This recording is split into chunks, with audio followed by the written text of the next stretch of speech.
Section number 3 is our practical faith steps. Tithes, offering, first fruits. You gotta give to the house. You gotta give to somebody. You gotta give it to charity. You gotta give it somewhere. You've got to do that. I'm gonna tell you before we get into too deep. So with me, with tithe and offerings, I do it consistently now. Before, if I missed church, I didn't send it in, or I wasn't there, I didn't put it in the basket. And then some other times I didn't even put my name on it.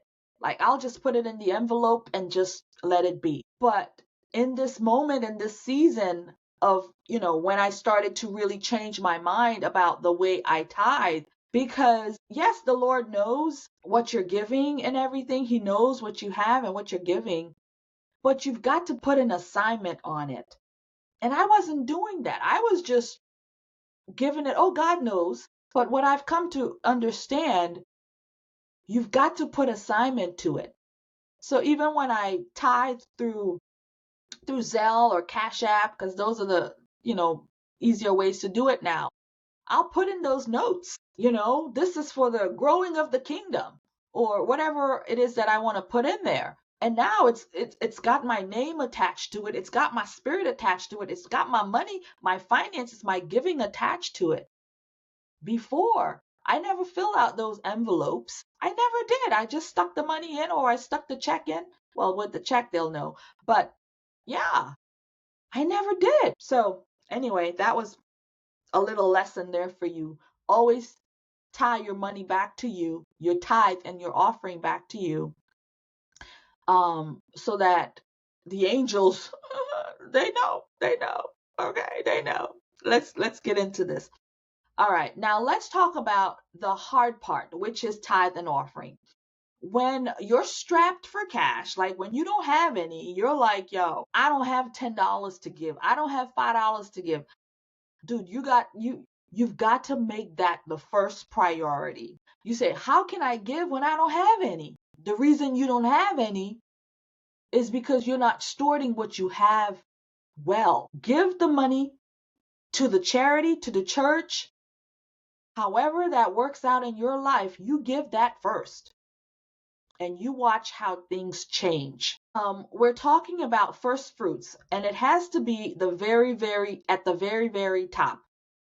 These are the things. Give him your best first, not before your mortgage, not before your rent, not before your car note that you can't afford, not before any of these things. You give your 10% first.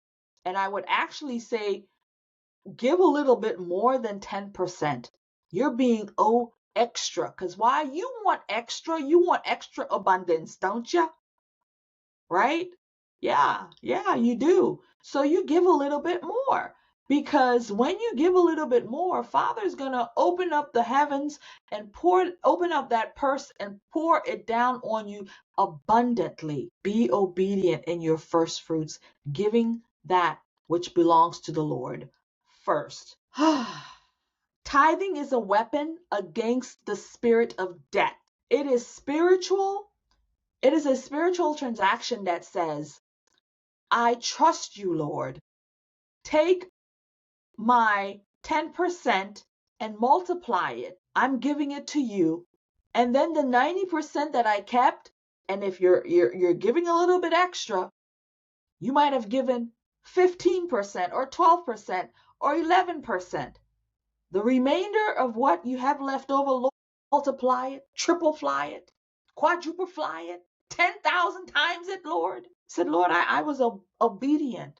I even gave you extra to show that I trust you. Even though I don't have the extra to give, I'm going to give you the 10 and I'm going to give you extra. That is faith.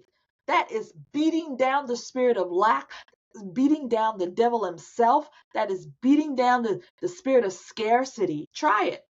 You try it on Sunday. You try it this week with your pay. You try it. And forget all the noise, because the devil's going to be in your ear. And you got to pay this, you got to pay that, you got to pay this. This is due, this is due, this is due. If you want more, You've got to be a good steward. You've got to be able to be generous in order for you to get quantum leap. Be generous in your giving so you can receive the quantum leap. It's in your tithe. It's in his kiss, but it's in your tithe.